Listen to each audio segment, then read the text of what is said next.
Hi டியோஸ், இன்னைக்கு இஞ்சியை வச்சு தான் குழம்பு பண்ண போகிறேன். டேஸ்ட்டு சூப்பராக இருக்கும். ஒரு டைம் செஞ்சு பார்த்தீங்கன்னா அடிக்கடி செய்யணும்னு தோணும். அதுக்கு ஒரு கடாயில் ஒரு டேபிள் ஸ்பூன் ஆயில் ஊற்றி அதில் ஒரு பெரிய துண்டு கட் பண்ண இஞ்சியை சேர்த்துட்டு லைட்டாக கலர் சேஞ்ச் ஆகிற மாதிரி ஃப்ரை பண்ணால் போதும். அதை ஒரு பிளேட்டில் மாற்றிட்டு அதே கடாயில் ஒரு டேபிள் ஸ்பூன் கொத்தமல்லி, 2 வரமிளகா, ஒரு சின்ன துண்டு பட்டை, ஒரு டீஸ்பூன் சோம்பு இதெல்லாம் போடுறதுக்குள்ளேயே கொத்தமல்லி கரிஞ்சு போயிருச்சு.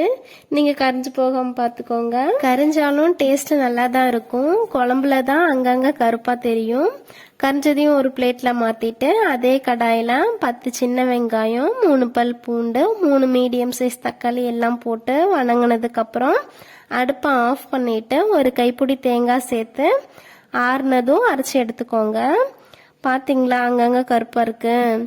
அப்புறம் ஒரு கடாயில் ஒரு டேபிள் ஸ்பூன் ஆயில் ஊற்றி காஞ்சதும் கடுகு போட்டு பொரிஞ்சதும் கருவேப்பிலை போட்டு அரைச்சி சாந்தை போட்டு கிளறி விட்டுட்டு ஒரு கொதி வந்ததும் அரை டீஸ்பூன் மஞ்சள் தூள், தேவையான அளவு உப்பு போட்டு ஒரு கிளறிட்டு தேவையான அளவு தண்ணி ஊற்றி மூடி வச்சிருங்க.